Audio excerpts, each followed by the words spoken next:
je suis trop contente de vous retrouver aujourd'hui pour cette nouvelle vidéo. Comme vous avez pu le voir dans le titre, ce sera mon premier vlog de grossesse et je sais que c'était une vidéo très attendue. Alors, je tiens à préciser une petite chose. Lors de ma vidéo annonce où je vous annonçais ma grossesse, j'ai fait une erreur. C'est-à-dire que dans ma vidéo, je me suis aperçue que je vous avais dit que je terminais mon 3e mois de grossesse, ce qui n'était absolument pas le cas, puisque je terminais le 2e, en fait j'étais en plein dans le 3e. Là, le 3e est bel et bien terminé. Là, je suis actuellement à 14 semaines aménorrhées. Voilà. Et donc, je me suis dit, c'est maintenant ou jamais de clôturer ce premier trimestre en vidéo afin de vous expliquer un petit peu tout ce qui s'est passé. Donc, si ce genre de vidéo vous plaît, restez avec moi. Alors, j'ai bien sûr tout noté parce que bon, 3 mois c'est quand même long. Donc, j'ai noté plein de choses en fait dans mon mémo. Comme ça, au moins, je n'oublie rien. Alors, ce qu'il faut savoir, pour vous recentrer un petit peu, en fait, donc comme je vous avais expliqué, c'était un enfant voulu. Donc avec mon conjoint, nous souhaitions avoir des enfants rapprochés. C'était un souhait de notre part. Et donc nous avions relancé plus ou moins les essais aux 8 mois de mon fils, donc de mon aîné. Il s'avère qu'entre-temps, donc, je suis tombée enceinte et j'ai malheureusement fait une fausse couche. Voilà, donc c'est la 2e fausse couche que je subis puisque avant mon aîné, j'ai également fait une fausse couche. Si vous souhaitez une vidéo où vous voulez que je vous partage un peu mon expérience un petit peu sur ce sujet-là, je veux bien vous tourner cette vidéo-là, il n'y a pas de souci. Ça peut peut-être en aider quelques-unes à surmonter cette épreuve parce que c'est pas une épreuve facile, hein, faut être honnête. Donc, avant cette grossesse-là, donc j'ai fait une fausse couche. Donc en date du 1er octobre, j'ai fait donc ma fausse couche et ce qui s'est passé, c'est que je suis retombée enceinte tout de suite dans la foulée. C'est-à-dire j'ai pas eu de retour de couche ni de règles qui sont revenues. Je suis tout de suite retombée enceinte. Donc voilà, je l'ai su quasiment tout de suite, je vais vous dire pourquoi. Parce que tout simplement, j'ai eu quasi les mêmes symptômes que pour mon fils. C'est-à-dire qu'en fait, pour mon fils, j'ai eu... Alors, je sais que c'est pas très courant comme symptôme. Très peu de femmes l'ont. Si vous l'avez déjà eu pour vos enfants, dites-le moi en commentaire, ça me rassurera. En fait, j'ai tout simplement eu un goût de fer dans la bouche. J'avais vraiment un goût de fer dans la bouche. C'était vraiment comme si j'avais de la ferraille dans la bouche. C'était très désagréable. J'avais beau me brosser les dents, boire, enfin... Rien n'y fait, j'avais ce goût de fer dans la bouche, c'était insupportable. Et puis bien sûr, les règles n'arrivant pas, tout ça. Donc forcément, tout ça, ça m'a mis un peu la puce à l'oreille. Donc j'ai fait un test pipi, donc le test de grossesse que vous trouvez à la pharmacie. Et étant donné que j'avais été... j'étais sûre de moi, mais sans l'être en fait, c'était bizarre. Donc... une fois le test fait, j'ai pas voulu regarder le résultat, j'ai été voir mon conjoint et je lui ai demandé de regarder pour moi et donc lui avec un grand sourire m'annonce que le test est bel et bien positif, donc nous allons accueillir un nouvel enfant.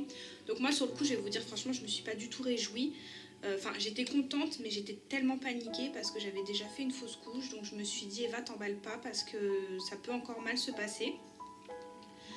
Donc beaucoup d'inquiétudes, énormément d'inquiétudes. Donc la première chose que j'ai fait, c'est d'appeler mon médecin pour faire ma prise de sang. Donc j'ai fait ma prise de sang qui a bel et bien confirmé ma grossesse. Donc j'avais déjà un taux assez bien élevé au niveau de l'hormone HCG, voilà.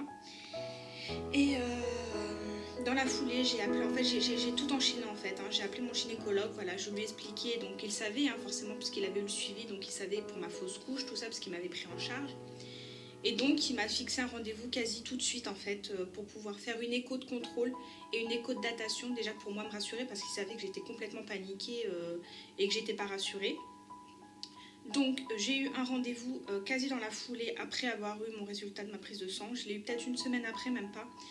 Et donc, ouais, quand je suis arrivée et tout, il voyait que j'étais pas bien, tout ça, que j'étais vraiment stressée. Donc, forcément, c'était justifié au vu des fausses couches que j'avais déjà fait.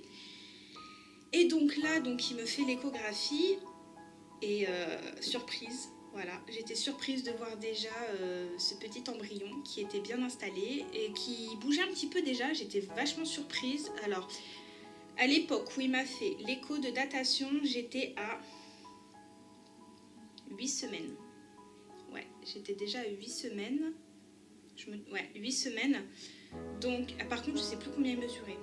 Donc là-dessus, je vais pas pouvoir... parce qu'en fait, comme c'était une écho de contrôle, je ne suis pas repartie avec des clichés, avec un résumé et un compte rendu, pas du tout. Donc on m'a juste fait une écho de contrôle comme ça. Pour le coup, on a pu dater la grossesse. Donc c'est là qu'on s'est aperçu que finalement, je suis retombée automatiquement enceinte tout de suite après ma fausse couche finalement. Et dans la foulée, m'a prescrit les examens, les premières prises de sang à faire pour le dépistage, savoir si je suis immunisée ou pas contre la toxo, à savoir que pour mon premier, je ne l'étais pas. Et pour tout ce qui est rubéole, il y avait quoi encore comme test? Il y avait pas mal de tests à faire, de tests sanguins je parle. Et tests aussi urine, j'ai fait aussi des tests d'urine pour tout ce qui est albumine et tout ça. Voilà, en gros. Bon, ça c'est le schéma classique médical qu'on fait lorsque l'on débute une grossesse. Alors, donc voilà, ça c'était un peu, ça a duré 30 ans pour vous raconter le début de ma grossesse. Bref. Donc, ce que je vais vous parler pour ce premier trimestre, il s'est passé beaucoup de choses. Je vais vous parler, alors on va faire par ordre, je vais vous parler d'abord des symptômes, ensuite je vais vous parler des envies alimentaires que j'ai eues. Et donc les examens de contrôle, là je vous les ai plus ou moins énumérés, mais il y en a 2 autres que je vais devoir vous dire. Et voilà, alors on va déjà commencer par mes symptômes. Alors, au début, j'ai eu les seins sensibles. Alors, pour mon fils, c'était pareil. Les seins très tendus, très sensibles, très douloureux. Je pense que c'est toutes les femmes, au début. C'est le symptôme classique de la femme enceinte, c'est les seins sensibles. Ensuite, deuxième symptôme, je regarde en bas parce que j'ai tout noté, je vous l'ai dit sur mon téléphone. Donc, en deuxième symptôme, j'ai eu beaucoup de fatigue. Mais alors, une fatigue, j'ai envie de vous dire presque chronique. C'est-à-dire que c'était une fatigue extrême. J'étais extrêmement fatiguée. Bon, il faut savoir que mon fils va fêter ses 15 mois, donc forcément il est encore en bas âge, demande beaucoup d'attention. Et moi avec les hormones de grossesse, il faut savoir qu'au premier trimestre de la grossesse, on a vraiment justement avec les hormones de grossesse, on est extrêmement fatigué. Donc tout ça mis bout à bout, forcément je pouvais pas trop me reposer, donc en fait l'enchaînement de tout, ça a fait que j'étais vraiment extrêmement fatiguée. C'est d'ailleurs pour ça que mon gynéco m'a prescrit du fer, donc j'étais sous fer pendant 2 mois et j'ai pris également de l'acide folique pendant les 3 premiers mois, donc là je viens de terminer mon traitement. L'acide folique, c'est un traitement que l'on prend pour, en fait c'est pour tout ce qui est conduit du cerveau en fait, lorsque l'embryon se forme, pour que tout se referme bien au niveau cérébral. Voilà, en gros, je suis pas médecin, mais en gros c'est ça. Ensuite, qu'est-ce que j'ai eu? Des remontées acides.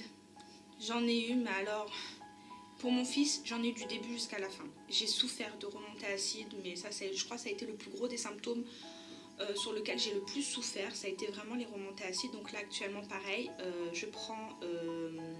il m'a prescrit un médicament que je peux prendre que sur ordonnance pour calmer ceci.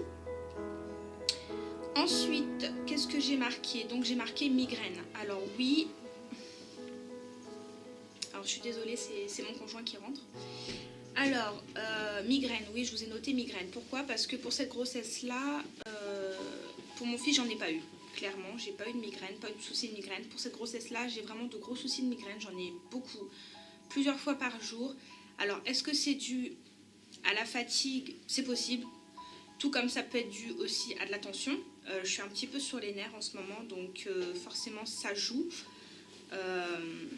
Donc ça, ce sera recontrôlé lors de mon prochain examen mensuel avec le gynécologue. On contrôlera la tension et à ce moment-là, on verra si oui ou non j'en fais. Ensuite, je vous ai noté quoi? Je vous ai noté la peau sèche. Alors oui, ça c'est un symptôme que j'ai pour cette grossesse-là que je n'ai pas eu pour mon fils. C'est que j'ai eu des plaques de dartre, voilà, qui sont apparues ici du côté de chaque côté de la bouche. Ici aussi, si j'hydrate pas ma peau correctement, j'ai comme la peau qui pèle. Et entre les seins, j'ai eu comme des espèces de plaques, comme si ma peau elle était vraiment toute sèche. Et ça, je l'avais pas eu pour mon fils. Donc j'ai la peau sèche. Ensuite, premier trimestre de la grossesse, avec je pense tout ce qui est changement hormonal. Et on sait, nous les femmes, on sait à quel point les hormones ça joue sur tout. Bizarrement pour cette grossesse-là, ma transpiration avait une odeur. Donc le truc que je n'avais pas eu non plus pour mon fils. Ça m'a... Et puis moi je supporte pas. Moi tout ce qui est odeur de transpiration et tout je supporte pas. Donc là je vous dis les filles, quand c'est comme ça, moi j'ai ressorti ma pierre d'Alain, le truc tout con, tout bête. Il n'y a pas besoin d'acheter des antitranspirants qui coûtent je ne sais combien. Vous allez en pharmacie, vous demandez une pierre d'Alain, c'est 100% naturel, vous la passez un petit peu sous l'eau. Une fois que vous avez pris votre douche, vous la passez sous les aisselles, c'est nickel. C'est-à-dire que vous ne transpirez pas et vous ne sentez rien.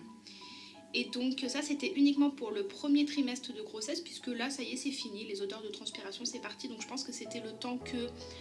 peut-être que c'est avec le changement d'hormones, tout ça mis bout à bout a fait que... Je sais pas. Mais en tout cas, c'est un symptôme que j'ai eu, donc je voulais noter.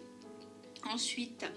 Je vous ai noté en symptôme l'irritabilité, mais alors ça je pense que c'est toute femme enceinte, mais pour cette grossesse-là je le suis davantage. Faut pas m'énerver, clairement, là, je vous le dis franchement.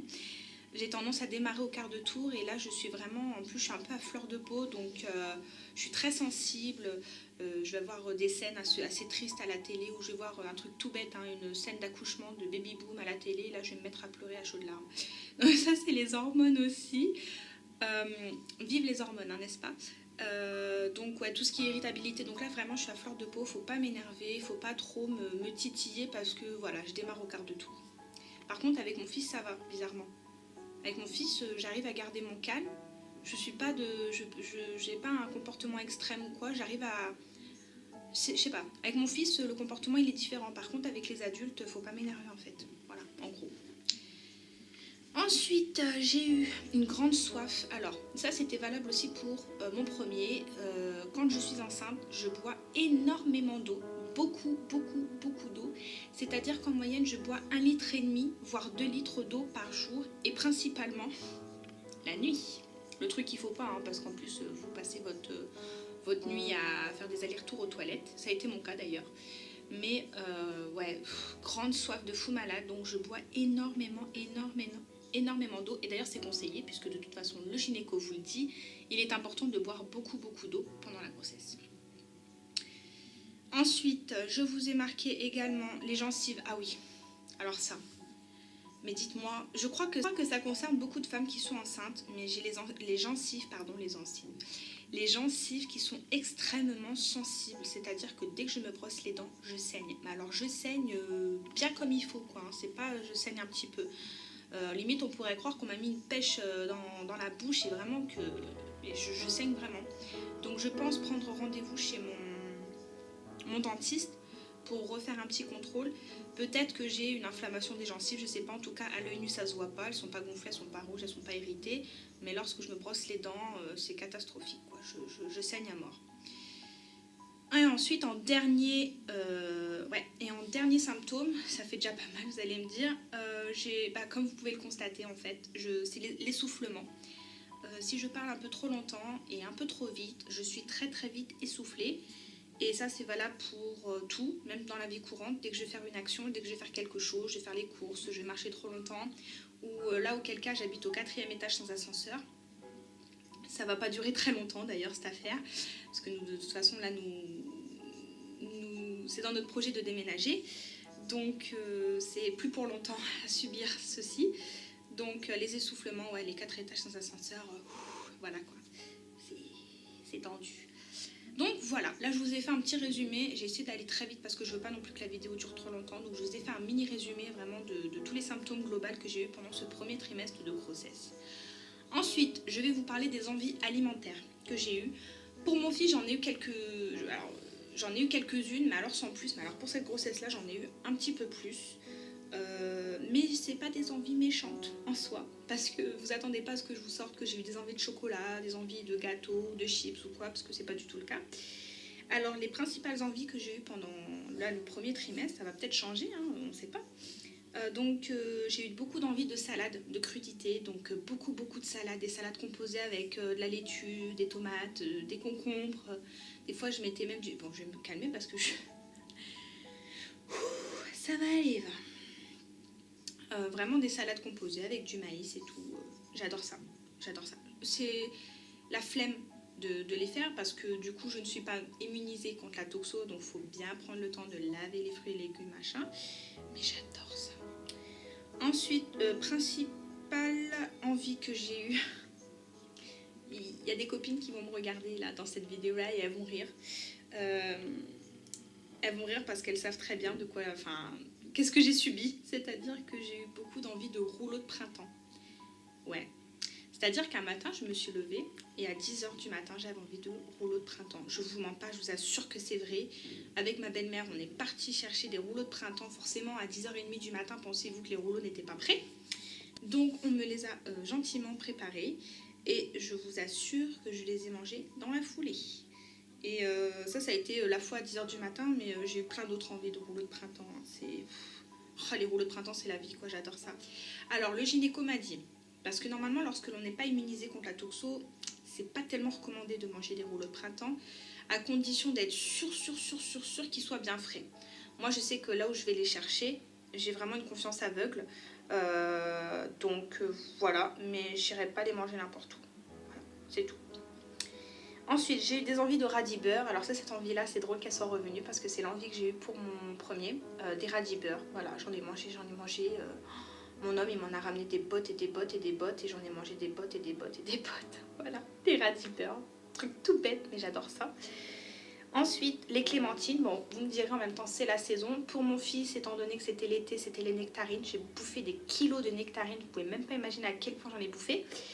Mais là, c'est les clémentines. Les clémentines, j'adore ça. Je peux en manger 5-6 d'affilée sans problème. Ça me dérange absolument pas, quoi. Ensuite, j'ai eu des envies de sandwich au poulet. Ouais, je sais pas. Ne cherchez pas à comprendre. Une envie de sandwich poulet crudité. Ouais. Mais attention, hein, pas le sandwich genre, vous savez, avec le pain de mie triangle et tout. Hein. Le sandwich pain baguette avec des vrais morceaux émincés de poulet, mayonnaise, crudité. Enfin, le vrai sandwich poulet crudité, quoi. Pas le... Voilà. Donc j'ai eu envie de ça. Et forcément, au vu de la saison aussi, pas étonnant, j'ai aussi des envies de fromage fondu. Donc type raclette, fondue, tartiflette et compagnie. Ça, voilà, ça me donne bien envie. J'adore en manger. Donc ça, par contre, c'est un petit peu plus calorique. Mais ça va, j'en abuse pas non plus. C'était les envies que j'ai eues là pendant ce premier trimestre. Voilà. Niveau prise de poids, actuellement là je me situe toujours à 0 kg. Donc je n'ai pas eu de prise de poids. Et ce, malgré qu'il y a eu les fêtes qui se sont passées. Je ne mange pas spécialement entre les repas. Je ne mange pas pour deux. Je mange à ma faim, tout simplement. Voilà, c'est tout. Et donc j'espère que ça va durer, puisque si vous aviez suivi dans une de mes vidéos, je ne sais plus laquelle, je crois que c'était dans les 25 faits sur moi, je vous avais dit que j'avais pris que 6 kilos pendant la grossesse de mon fils. Et donc j'aimerais bien en faire autant pour celle-là, hein, ce serait cool. Alors niveau examen, donc comme je vous avais expliqué, donc j'ai fait l'écho de contrôle. Voilà, j'ai fait les tests pour m'indiquer si j'étais immunisée ou non contre la toxo, donc je ne suis pas immunisée. Et donc j'ai eu mon premier, donc j'ai eu un rendez-vous mensuel donc, où on fait un petit peu le point avec le gynéco. Et donc c'est à ce moment-là que j'ai pu lui parler de mes remontées acides et qui m'a d'ailleurs prescrit mon traitement. Et est venu forcément l'écho du premier trimestre. Donc l'écho du premier trimestre que j'ai fait à 12 semaines plus 3 jours. Donc 12 semaines aménorrhées, hein, je précise. Donc j'ai fait donc là tout récemment. Donc c'était il n'y a pas si longtemps que ça. Bébé allait très bien, avait déjà bien poussé à cette époque, donc, enfin cette époque c'était il y a 2 semaines quoi. Il faisait dans les 7 cm, il bougeait énormément, c'était impressionnant à quel point il bougeait. Il bougeait tellement que ça donnait du fil à retordre au gynéco pour prendre les mesures et notamment pour mesurer la clarté nucale, à savoir s'il y avait des risques des facteurs de risque pour la trisomie 21. Finalement, on a fini par réussir. Donc, au niveau de la clarté nucale, nickel, rien à signaler. Donc, tout va bien. On a pu voir donc la vessie, le cœur, le cerveau avec les 2 parties. Enfin, tout. Donc, tout allait très bien, nickel. Il m'a donné un pronostic pour le sexe, mais que je ne dirai pas là. Parce que tant que c'est pas du sûr, je préfère pas me lancer et vous dire un sexe. Or que ce sera peut-être pas cela. Donc j'attends la confirmation. Donc mon prochain rendez-vous est le 17 janvier. Donc il m'a dit que lors de ce rendez-vous-là, on refera une écho. Et puis on essaiera de voir un petit peu le secret que bébé détient. Voilà. Ensuite, niveau moral. Alors voilà, pour terminer un petit peu ceci, niveau moral, j'ai fait pas mal de cauchemars. sur les fausses couches, bah forcément au vu de mon expérience et de ce que j'avais vécu, c'est légitime, hein, je pense que c'est justifié. Maintenant que j'ai fait ma première échographie, je dois vous avouer que ça va quand même mieux. Je suis moins stressée, mais la peur est quand même présente à chaque instant parce que je pense que de toute façon, tant que j'aurai pas accouché, bah, je serai jamais réellement tranquille. Et puis de toute façon, même une fois qu'on accouche, on est toujours inquiète pour d'autres soucis, hein. Donc à partir du moment où on devient maman, je pense que c'est le début des angoisses et le début des peurs. Je pense que toutes les mamans se sentiront concernées par ce que je suis en train de vous dire. Voilà, pour ce premier trimestre, écoutez, globalement, c'est tout ce qu'il y avait à dire. Il n'y avait pas non plus énormément de choses à dire. Il ne s'est pas passé non plus énormément de choses.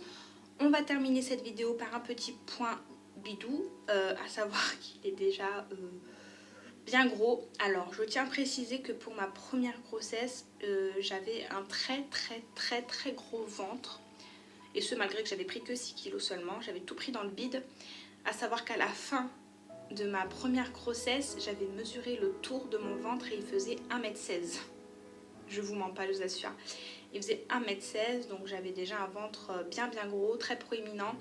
J'ai eu beaucoup d'eau, donc une grosse poche avec beaucoup d'eau. C'est confirmé pour cette grossesse-là aussi, j'ai beaucoup d'eau.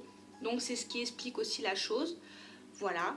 Écoutez, je vous laisse sur ces belles paroles-là. J'espère que ce vlog vous aura plu. Si toutefois vous avez des questions, n'hésitez surtout pas à me les poser en commentaire. C'est avec grand plaisir que je vous répondrai.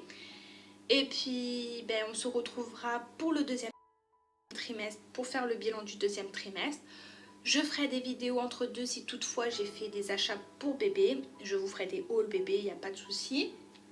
Et si j'ai le besoin de vous faire un mini vlog entre deux, je vous le ferai également. Voilà, écoutez, je vous fais des gros bisous, prenez soin de vous et puis on se retrouve très vite pour une prochaine vidéo. Bye bye.